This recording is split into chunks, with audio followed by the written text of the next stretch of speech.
siap menemani Anda mengudara dengan sebuah cerita yang semoga ada maknanya. Cerita podcast gue yang kedua ini gue ambil dari sebuah cerita temen gue. Nah, podcast ini gue rekam di jam 12 malam ya teman-teman. Jadi maaf banget kalau suaranya agak-agak serak gitu.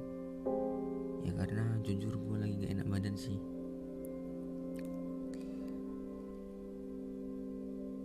Oke teman-teman, kita lanjutin podcastnya.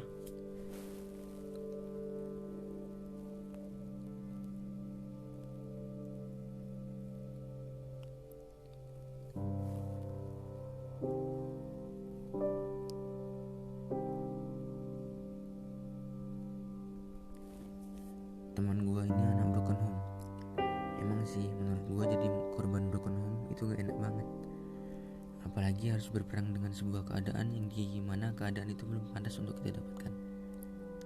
Nah teman-teman, teman gue ini bernama Jidan. Namanya udah gue samarin ya. Nah Jidan pernah bilang gini ke gue, lu pernah gak sih ngerasain jadi anak broken home? Nah gue jawab, gak pernah. Emang kenapa? Nah terus dia bilang gini ke gue,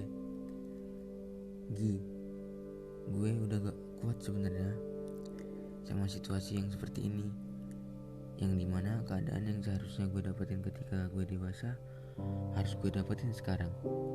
Gue pusing banget denger orang tua gue berantem karena keadaan ekonomi lah, ini itulah. Rasanya gue udah gak betah tinggal di rumah itu lagi.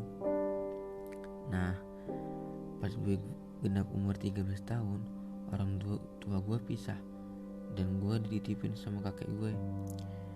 Semenjak gue tinggal di rumah kakek gue, rasanya gue seneng banget. Yang biasanya rumah ramai karena orang tua kita berantem dan ngebuat kita stres, sekarang di rumah kakek gue ini gak ada yang namanya gue stres. Nah setelah gue umur 14 tahun, kakek gue ini meninggal. Nah di situ perasaan stres gue muncul lagi. Orang yang paling gue sayang, ya meskipun masih ada orang tua gue, tapi gue sayang banget sama kakek gue. Dan rasa sayang gue ke kakek gue ini melebihi rasa sayang gue ke orang tua gue. Seiring berjalannya waktu, gue sadar gue gak bisa hidup kalau cuma gini-gini doang. Nah hari demi hari gue lewati, gue mulai sedikit membuka wawasan tentang dunia perbisnisan. Nah gue di umur 17 tahun gue udah mulai ngebuka toko bunga. Mulai dari situ keceriaan gue, semangat gue dan udah kembali seperti dulu lagi.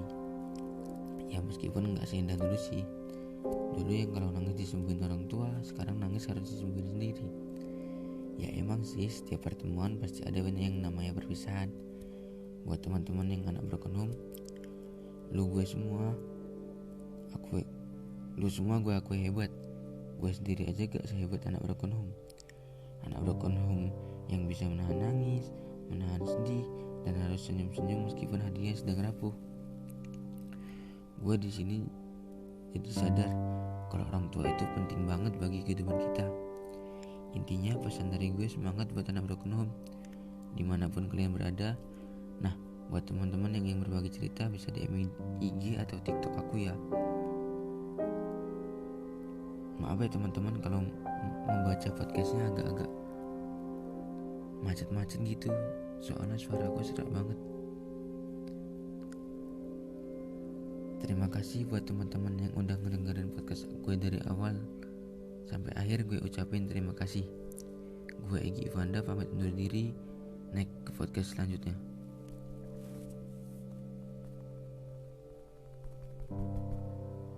Oh iya teman-teman, maaf ya kalau gue ngebaca podcastnya agak-agak macet-macet gitu. Ya maklum lah, suara gue agak serak gitu. Yaudah teman-teman, gue pamit.